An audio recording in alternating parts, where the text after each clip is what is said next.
Hey guys, welcome back to another episode of the Stella Herself podcast. New episodes every Thursday, so don't forget to subscribe, follow on Apple Podcasts, keep up on Spotify, join the Discord to chat with like-minded podcast girlies, and thank you so much for tuning in. Also, don't forget, as always, to, if you enjoyed the episode, screenshot it, take an aesthetic pic, boomerang a vid of you on your hot girl walk listening in your room, on your TV, in your car, wherever you're listening, at the gym. Do y'all listen to podcasts at the gym? I feel like they're more of like a walking activity, but or like a walking buddy. But post on your IG, tag me so I can repost. Thank you to everyone who posted last week, and let's just get into it. So last week, if everything goes to plan, my episode with Tallia went up, and she's a life coach who specializes in inner child work and life direction. We had such an amazing episode, y'all. She just hit the nail on everything, and I just love how the episode turned out. So if you haven't listened to that, definitely give it a listen. She just was so spot on with everything. And sometimes, and I kind of talk about this in that episode, but sometimes the phrase inner child kind of gives me hesitation or almost like toxic positivity vibes, in the sense of to heal your inner child, it's kind of a buzzword, you know? It's I'm just playing with my favorite toys, or I'm buying a treat. Yeah, that can be part of it, but she just went so much deeper and so above and beyond with everything, and she's just not about the toxic positivity at all. And we talk about that literally in the episode. So I really like it. If you haven't given it a listen, I would recommend that you do. If you did listen to it, let me know your thoughts. But yeah, so excited for that to go up. As I'm recording this, it's Halloween, so it's the Monday after Halloween weekend. I'm still ahead of my uploading schedule. But yeah, I just wanted to give y'all a quick recap. I had such a Jersey Shore moment because I didn't think I was gonna go out at all. I was I'm gonna stay in, I'm gonna go through stuff, pack stuff, whatever. And my friend called me last minute, it was the day before, and she was what are you doing tomorrow? I think we're just gonna have a small get together. And I was oh yeah, I want to see my friends before I move, wink wink. So I was oh yeah, I'm down, that sounds chill, I'm not really trying to go out this weekend because I know it's gonna be crazy, whatever. I'm wearing Uggs. Part of me in my mind was I feel they're gonna want to go out, just not to anything crazy, but to something. None of them were dressing up, but it was giving me I just had an inkling. So I was I'm gonna do my a light makeup, but I was wearing a chill outfit. I was wearing Uggs and a little crop top baby tee, and then I brought a hoodie, you know? They had the idea to go to this place, and I knew one of my friends was gonna be there. So we end up going, and it was giving me such Jersey Shore vibes because number one, I'm wearing Uggs. That just paints the picture. I should have dressed up as Snooki for Halloween or something, but like I said, I thought this was going to be a chill night in, so we hung out for a little bit at the house, played some games, whatever, made our way, and it was just giving me such going to Karma vibes, because if you remember, if you've watched Jersey Shore, which I'm sure if you listen to this podcast you have, but one of their classic clubs, Karma, it's part outdoors, and just the vibe of them always running into somebody they know, or an ex, or one of their friends. It was giving that. It was so iconic, honestly, and it was such a great last antic in LA, because I just feel I saw so many people that I knew, again, wearing Uggs in the club, not part of a costume. Those are the best nights, the impromptu, just last minute, I'm not even glam, not that it was I needed to be for that kind of vibe, but it was just normally if I'm stepping out, I'll put on a lash, but there was no lash. So yeah, it was actually really fun, and just kind of the last antic that I needed, I feel. So yeah, I just had to share that with y'all, because that's what made it so fun, was that it was giving at the shore going to Karma, what I would imagine that being It's so funny. It was so funny. Anyway, beverage of the day, check. We have a tall cold brew, and we have a mint tea, and we have the remnants of a liquid IV. It's a liquid IV wasn't here, and then I refilled it with water. So staying true and on brand with my 3 beverages, get the beverage tote today. Literally, y'all, one of my favorite tote bags, just in the physical tote, It's such high quality. The pocket inside is amazing. It fits so many things. It's so like strong. It's like a sturdy ass tote bag. Just so y'all know, like I'm just saying. Check it out, links down below. Okay, just like thoughts though. I know over the past few episodes I've talked a lot about how I just don't really go out that much these days. Whatever. I feel like I'm old, like not too old to go out, but just like I don't crave like going out every weekend. But I will say, so I think it's just about being like not necessarily out at a bar or a club, but just being out in the world. At least for me, I just always have this experience when it's like I go out for the first time in a while, where it's like I kind of remember, it's like I remember who I am in the sense of like my place in society almost. It's really true that humans are social creatures, and like even if you're an introvert, like I feel like I spend a lot of time alone. I like being alone for the most part, but it's like you need that social me after staying in the house for like weeks. No, but it's like you need that social interaction to like almost like bounce ideas off of, or like just getting feedback of like not necessarily who you are, but like low key. Like I forgot I was like a cute girly pop, you know, like I'm just in the house like being like a businesswoman and like cleaning and like going to sleep. But then like when you step out and it's like, oh, I almost, not that I forgot I was cute, but like low key. And it's like, bitch, I was not even cute. I wasn't even trying to be cute. And it's like, oh, I forgot I was cute. And again, not that you have to like go out to do that, but just being out in the world. I'm such a homebody. I'm such like a, like not in a pick me way, just genuinely, I've always been like that. If you've watched me for a while, you know that. So it's kind of refreshing to once in a while pop out like it is. So let me know how your Halloween weekend was.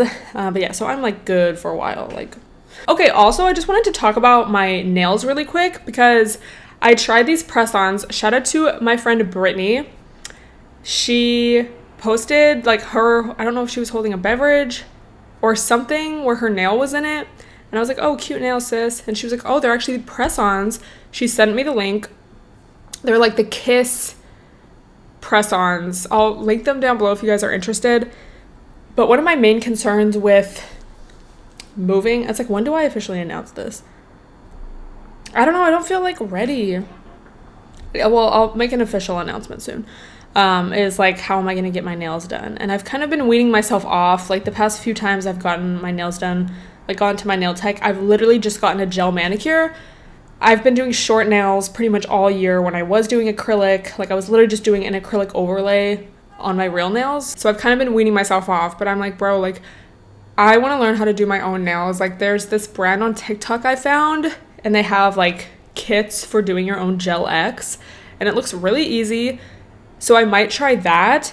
But I just remember like early 2020 days when every nail shop was closed and stuff, like trying press-ons, and they would just always fall off, and like they would be good for like a day, but then like no. And I was like just going in the pool so much at that time, like during the summer, and they would just always fall off. So I've always been a little skeptical of press-ons after that.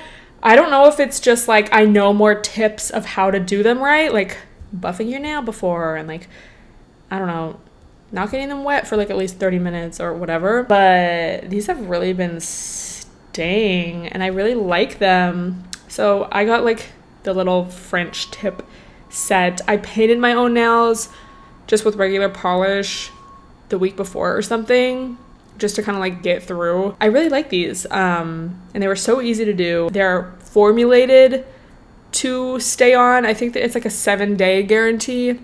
My friend said hers stayed on for like 2 weeks. But yeah, like they're really strong.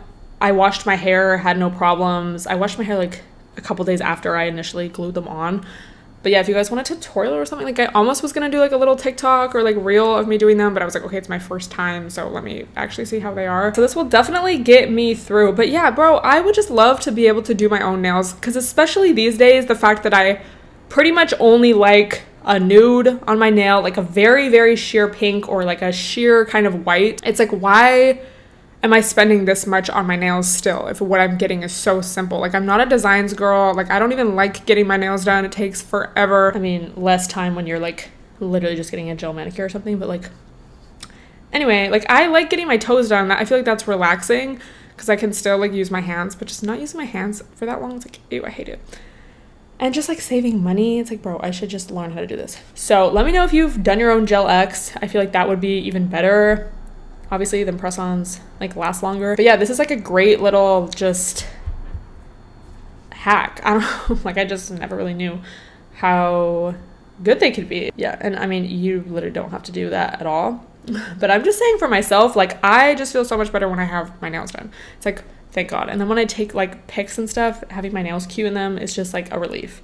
So that's the vibes. But yeah, I will link them down below if you guys are interested in these specific ones, or just like the brand, or like, I don't know if it's a specific line, but yeah, they are formulated to be really, really thin, or like just a lot thinner at the bottom. So there's more like, they can seal easier, but then the tips are still strong. I like them, y'all. I'm fucking with them. So something I wanted to talk about today is a TikTok I saw, and I posted part of it, I think a couple weeks ago. And it was a TikTok about the Kardashians. She said something like, the reason the Kardashians are always in these like unhealthy, toxic relationships is because to some degree they are unhealthy themselves.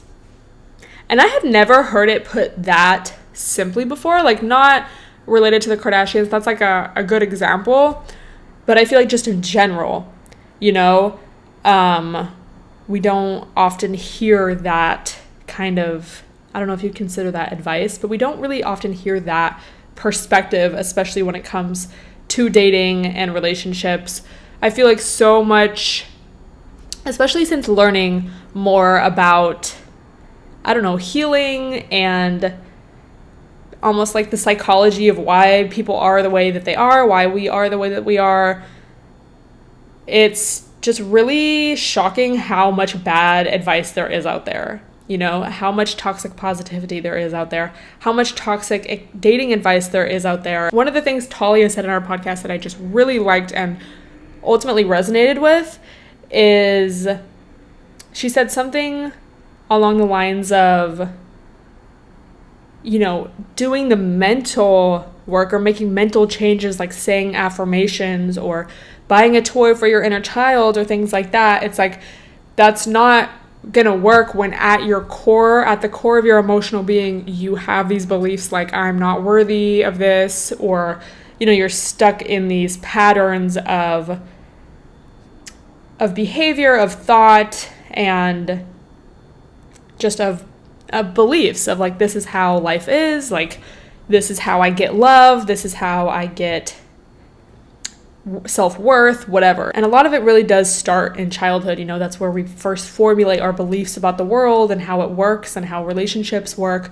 So much of it can be traced back to that, and not even, and she said this too, but not even if you've had like intense trauma, like you don't need to have like some horrible things happen to you in order to have like some maybe internal beliefs or subconscious beliefs that aren't healthy, you know? So I found this statement to just be so true, because often when we hear, you know, about dating advice and just very classic, like surface level, like level 1 dating relationship advice, I feel like so much of it is about how to work the system of unhealthy pattern. It's like, okay, yeah, you could take these steps to get a boyfriend, but it's like, is that going to be a healthy relationship? You know? And there's just so much toxic advice out there. And I feel like, at least in the bubble I'm in, hopefully some of that is a little like we're past some of that, you know, when talking about red flags. And I feel like, thank God for social media, in the sense of so many women have shared their stories.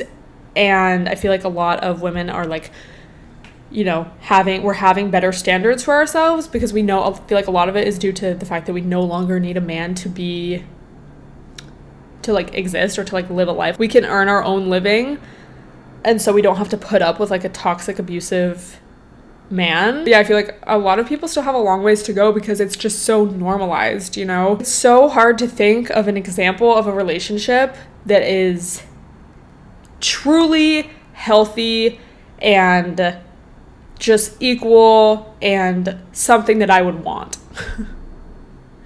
And I just feel like personally, I feel like I don't want to get married. Like, somebody would have to really just, I don't know. I just feel like the type of man I would want to, like, truly, like, spend the rest of my life with, or, like, you know, build a home together, like, unless I just, like, give up and I'm like, yeah, woo, go patriarchy, like, it's just, like, I would rather just be by myself. Like, I don't want to deal with that, because, bro, like, majority of the heterosexual relationships that we have as examples are, like, not goals. And especially in watching The Sopranos, dude, like, bro, I started season 5, so this is kind of at the peak of, like, Adriana and Christopher and, like, the FBI.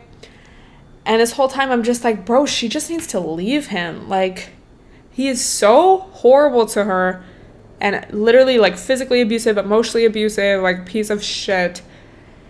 And she's like, oh my God, but I just love him so much. It's like, you're in this unhealthy relationship. Like, what part of you believes that you deserve this, you know? That's kind of the belief. It's like, and I just feel like that's true for so many people, so many women, especially because we do live in a patriarchal society. So being unhealthy yourself, or having a part of you that's maybe unhealthy, because that's really what it is, it doesn't mean that you're, you know, oh, so toxic and abusive and, like, whatever. Like, it could be, I feel like a big one for a lot of women that I talk about a lot is, like, having poor boundaries, getting into a relationship where maybe you don't feel able to voice your needs. Maybe they cheat on you. Like, let's think of Chloe and Tristan as an example. They cheat on you. Instead of, like, setting a boundary with yourself, like, I'm not going to tolerate that kind of abuse, really, or that kind of behavior towards me, and therefore I'm not going to go back. Like, you go back to them. You give them another chance. And I'm sure, bro, that's not to say that that's, like, just a lighthearted decision to make, like, regardless of the situation. But I feel like, especially when there's kids involved, like, I can't even imagine how hard that must be, because you're not only thinking of yourself, you're thinking of your kids. Bro, be fucking careful who you have a kid with. Like, that's the thing too. Okay, side note, you guys know that trend on TikTok to that Mariah the Scientist song, and it's like a slideshow, and they're, like, saying their life story about how they had this horrible abusive relationship and, like, had a baby under this guy, and then he, like, abused her because he didn't want the baby, but then she ends up having the baby, and then she's like, at the end, like, after all that, we are together and working things out. It's like, why? Okay, can somebody let me know? Like, genuinely, I do not understand this. Why would you? It's like, maybe they're just, like, pro-life. Why would you have a baby with someone that literally doesn't even like you? Like, do people just think, like, oh, this is meant to be? Bro, please, can you promise me you will never do that? Like, please.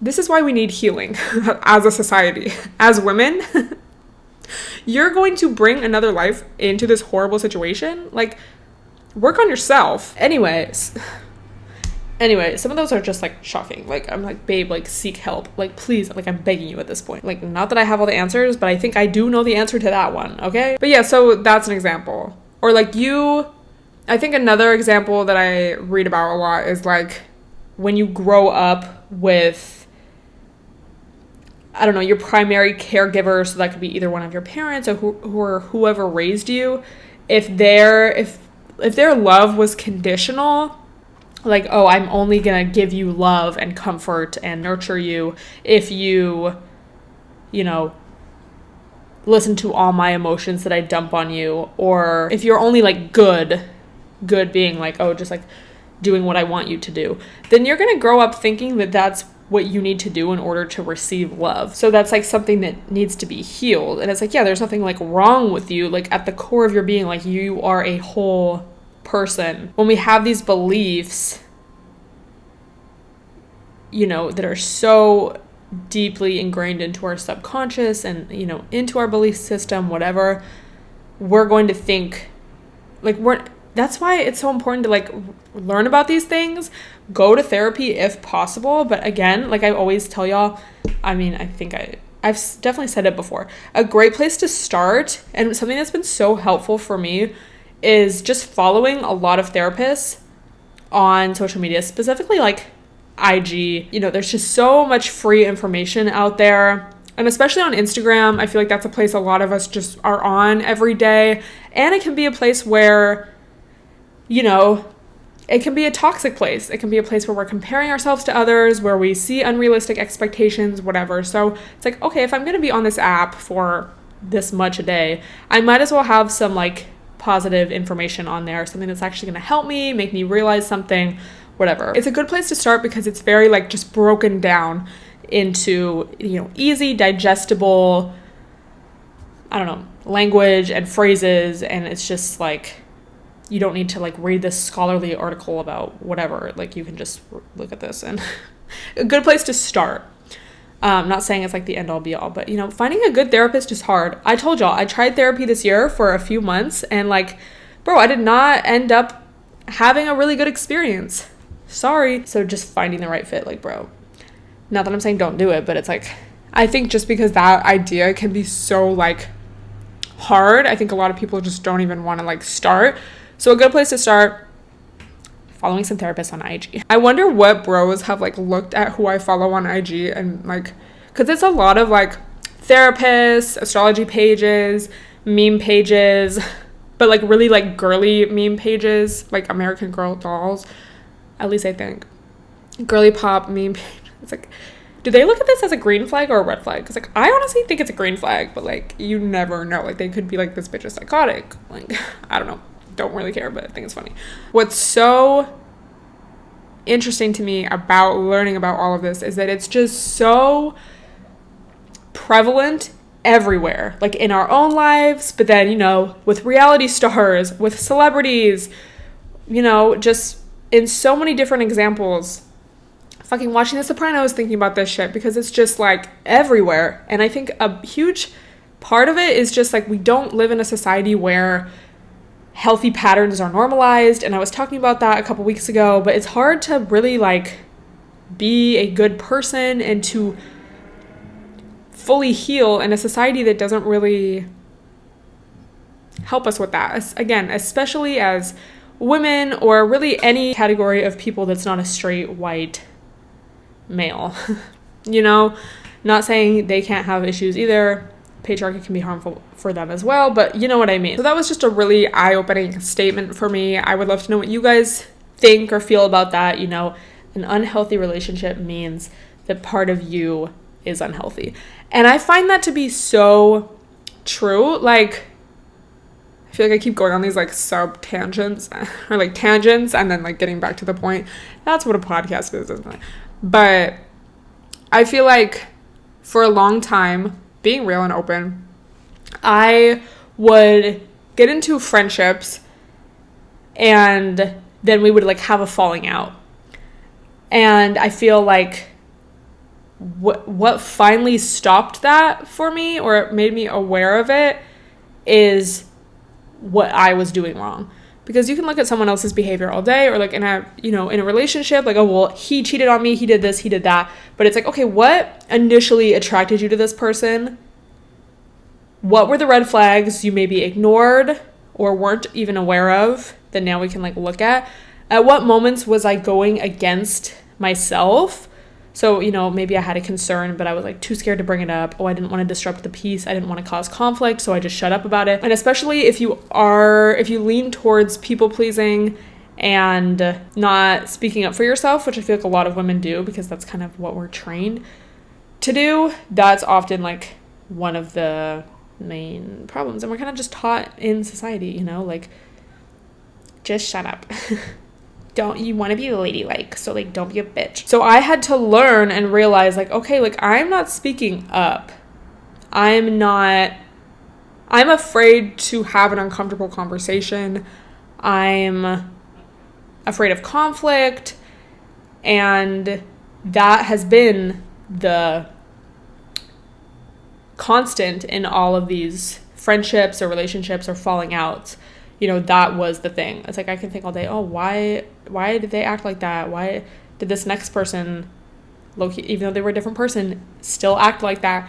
And it's because of what I was doing. That's not to say, oh, put all the blame on yourself, or like, oh my God, no, I'm just like worthless, and like I can't, I don't deserve a healthy friend or a healthy partner or whatever. But it's like knowing, like, it's not all one-sided. It's not all them, but it's also not all you. So knowing your part in it and what you can do differently next time, and maybe where you went astray, it's low-key empowering, because it's like, there's something I can do about this. And I think that's a super huge realization too, because I feel like, a lot of people don't want, it's like, wait, bro, I don't want to fucking like admit that I'm wrong. Like, especially to myself. Like it's like there's that fine line between like being self-critical in like a negative way, or like self-hateful low-key, and then like just being open to feedback. And so now, again, like opening up, real talk, I was thinking about this recently. Now, genuinely, all the relationships in my life right now are good.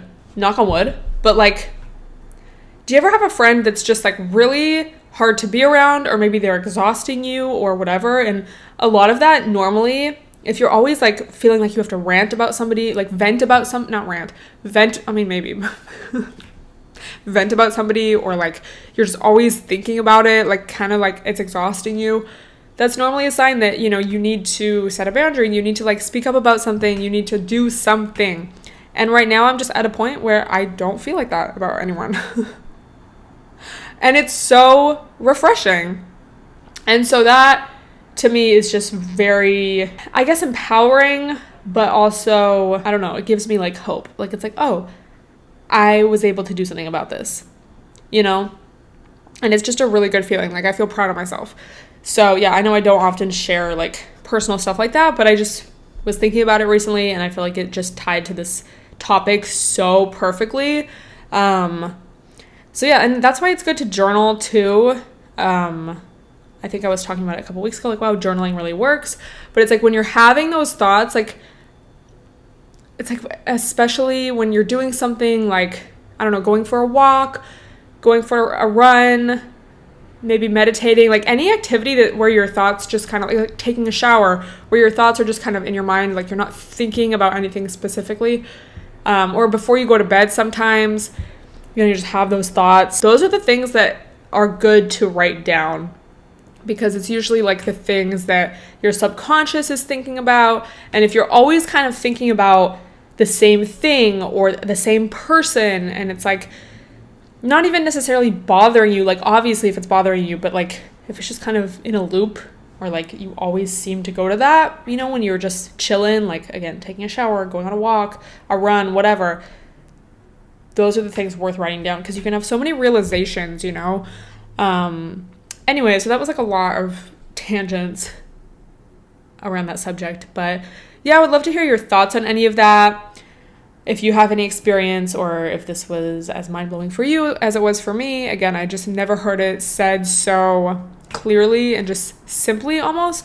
So that really stuck out to me. Something else that somebody asked me to talk about was advice for falling asleep early. Okay, a lot of you have fucking problems that I feel like low-key, I don't want to say it could be easily solved, because like I don't know your life, but like, okay, let me just give you the basics. Stop having caffeine late in the day.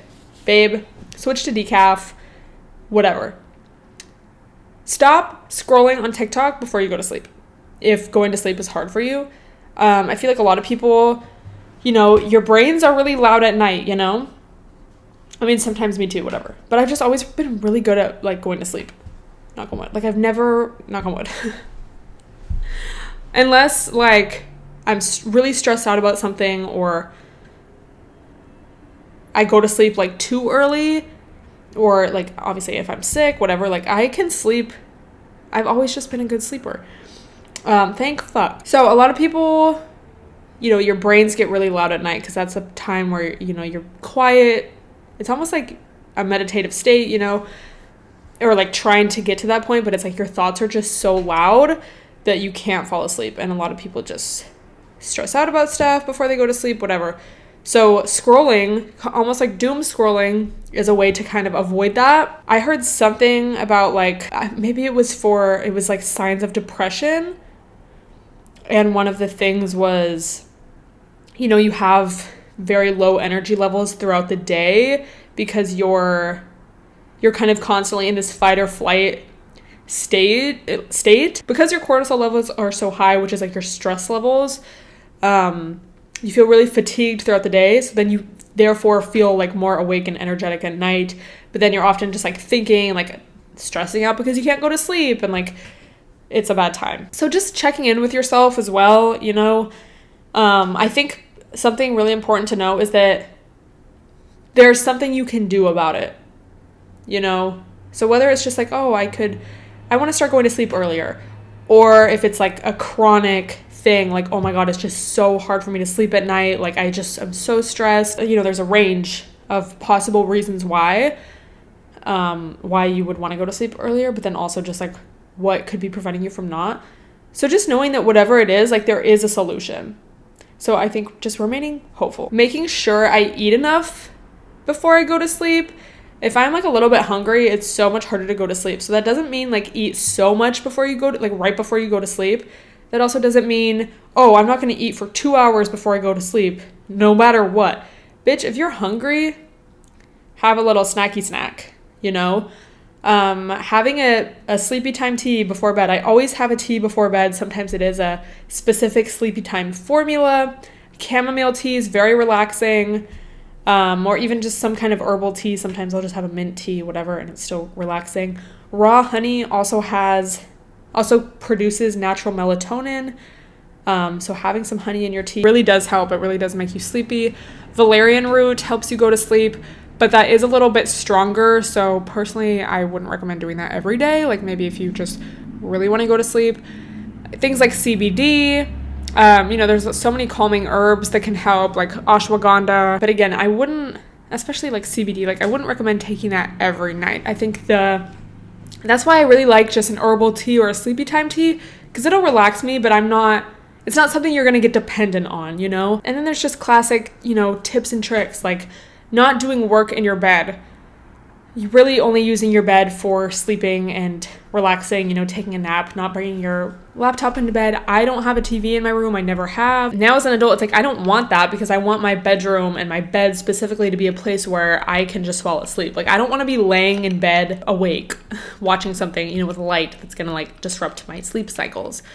Obviously that's different if you have roommates or whatever, and you just want your own space to watch whatever. But like just not even really watching TV right before bed. Definitely getting enough exercise really helps. Just all the things that it's like, oh yeah, I hear that all the time. It's like they actually do work. But again, obviously, if you've been trying things and they're not working, like I would suggest maybe going a little deeper. Like, are you struggling with something else? Also going to acupuncture for anything, really. I haven't been in a while. But I just remember when I would go, they would always ask me about my sleeping. And, you know, I just always was a good sleeper. So I'd be like, no, I have no issues. But I'm sure that if that's something you struggle with, whether it's just like, oh, I have a hard time sleeping, or actual insomnia, I'm sure that could help. Bitch, they be curing everything, you know? So yeah, just like relaxing. There's so many relaxing yoga poses you can do. Even just having your legs up the wall, like laying down, but then your butt's at the wall and your legs are up the wall. Like that's so calming for your body. Taking a hot shower before bed helps relax you. And yeah, just getting in the pattern of it. Trying that for a little bit, like a week, couple weeks, and just seeing how you do, how you feel. But yeah, it is really true that like the little tips and tricks do work. But yeah, obviously it can be something bigger than that. So just again, like be aware and be open to whatever it is you may need to like feel your best self. And let me know if you have any tips on falling asleep. But yeah, I think that would be helpful. Like if you've ever struggled with going to sleep early or just sleeping good, share what has helped you. I just feel like because I've always been someone who's gone to sleep early, like my whole family is like that. So that's kind of how I was raised as well. It comes very naturally for me. So I don't know if I'm the best one to give advice. That's not to say I never like, have trouble falling asleep. But I feel like when I do, it's very like related to something, like, like the examples I gave earlier. So leave your advice below if you have any. But yeah, that would be my thoughts. And yeah, I put on my story, submit some podcast topics, and someone said, how to stick with people who make you feel safe instead of craving toxic people or vibes. And again, like, I feel like that's something you have to really do a lot of inner emotional work on, because I can give you advice like, like mentally you can know something. Like, I know that not hitting up this toxic situationship at 2 a.m. is the healthier decision that's ultimately going to make me feel better about myself the next day than hitting them up and whatever, doing something you might regret. Like, you can know that, but then to actually like follow through with it and like know it on a deep emotional level, it's like different. So yeah, I would say there's not like one specific answer. It just really depends. But yeah, definitely, follow some therapists on IG. Good place to start like learning. Obviously seek therapy if that's something you're able to do. But again, that can be very daunting for a lot of people and just hard, bro, to find the right fit. So start with that. Listening during venting versus offering solutions during venting. I think you just have to like be open about communicating. So whether you're the one venting, asking before, is it okay if I vent to you right now? I don't need advice. I just need an ear. I think asking is really important because, bro, like, no offense, but some people just like seem so self-involved. It's like, and that's like my work has been to, again, set boundaries. Like if you're on the phone with someone and they just like won't shut up, setting a boundary by like, okay, I have to go, or like, okay, like I can talk until this time, or I can talk for 10 minutes. And then if you're on the other end of it, asking the person, like, if your friend needs to vent to you, asking, like, do you want advice or do you just want me to listen? And I don't know, maybe that can feel scary, but I think ultimately it shows and builds trust with people. And, if you try that on a friend and they still give you advice anyway, or you try to, if you're on the receiving end of it and they bro, the fucking worst is when someone wants advice. So you like dedicate so much time to like giving them advice and listening to them, but then they like do the exact opposite anyway. It's like they have their own shit to work on. So your work, it's so fucking annoying, but your work needs to be to not engage or just be like, I don't want to talk about this because you never take my advice and like I'm sick of hearing about it. Like, seek help, babes. Anyway, if you have a friend that's always exhausting you, you need to like examine that relationship, like, swear to God. But yeah, so I think just baseline is just be communicative, whichever end you are. Like, if you need to vent, say that, express your needs of like, I just need an ear, I need someone to console me, not console because that would be like giving advice, but like someone to just comfort me, versus if you're the receiving one, be like, ask, like, do you want advice or not? Yeah, like, I'm not a huge talker. Like, it's just the fact that I have not that much air in my chart, but like when people can just talk and talk and talk, like, not saying it's a bad thing, but when people like don't take into consideration your feelings, or like, oh my God, there was this TikTok where they were like the horrible friend, and like they're going on this, like, you're on FaceTime and they're going on this huge thing about their life, talking about themselves, and they're like, oh, what about you though? And as soon as they ask you about yourself, they're like on pause, like doing things on their phone, like obviously not listening. Bro, if you have a friend like that, cut them off.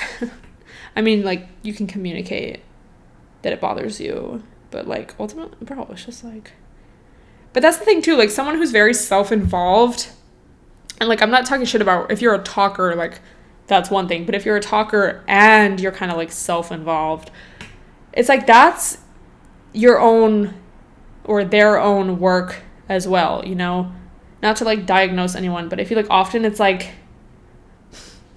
they didn't like receive enough attention as a child, so they like are all about themselves because that's how they learn to survive. So it's kind of sad, but it's like, that doesn't mean it's my problem. Bye, babes. I'm sick of hearing about your problem that you don't want to do anything about, that you just want to complain about. So fucking annoying.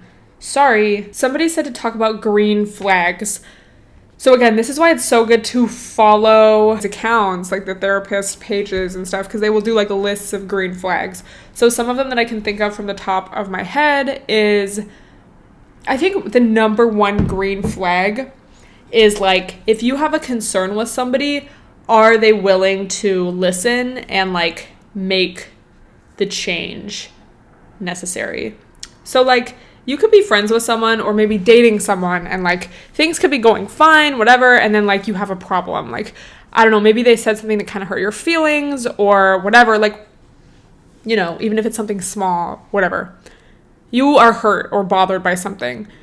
And this is why it's so important to speak up from the start, or if something bothers you or hurts you, whatever, speak up, because I think the real test is in how they react when you bring it up to them. So that's why it's really important to know how to communicate things or communicate your feelings, you know, using I statements and speaking not in a blaming way or not in a like, I don't know, like in a mean way, but just like genuinely like, hey, when you said this, I felt like this, and seeing what they do with that. Because, you know, everyone's human. You could be in their, you know, perfect relationship or friendship and like people are still gonna fuck up. That doesn't mean they're gonna go out and cheat on you, but like someone could do something that bothers you or someone could hurt your feelings unintentionally. So it's not about, oh, are they perfect and they're never gonna say anything or do anything that bothers me, but it's like, are they willing to fully listen when I have a problem or when I am expressing my feelings and take it seriously and own up to their part of it and, you know, not do it again, basically. I think that's like the biggest green flag. And I can think of examples in friendships specifically where, you know, I've brought up a concern and they either haven't received it well or they say, yeah, I understand, but then they do it again. And so it's kind of like, okay, so you weren't really hearing me. But then I can think of times where I brought up a concern and I felt heard and it didn't happen again, and it brought our friendship closer together, because something like that really builds trust. Vulnerability takes so much strength, and I think also, you know, on both ends, because it takes vulnerability to open up to somebody like that, especially when they have hurt your feelings or whatever. And then it also takes vulnerability to admit that you were wrong, you know, and apologize to someone and mean it, and then like take their feelings into consideration the next time or whatever. So that's one of the main things, you know, and I feel like there's a lot of like superficial green flags online, especially when it comes to dating and stuff, but I feel like that's one of the main ones. Bro, in all relationships, but especially in dating, like how are they going to react when you say no, you know, when you set a boundary? Other green flags could be how they are with other people, obviously, like how they are with service people, with waiters. I just feel like it's so much more about, you know, someone's character and if they are willing to have uncomfortable conversations and, you know, do that, rather than like, it's a green flag if he gives me $5,000 on the first date. Okay. Wouldn't we all love that? But like, so let me know your green flags down below, or if you're in a really strong friendship or a really solid relationship, what were some green flags you noticed about the person from the beginning? I'm actually getting starving, as I tend to do towards the end of these podcasts. So thank you guys so much for listening. Let me know what you want me to talk about next week, and let me know your thoughts on anything I discussed in a comment below or in an IG DM. I would love to hear your thoughts, and I hope you guys have a great rest of your week and weekend. Thank you guys so much for listening, and I will talk to you then.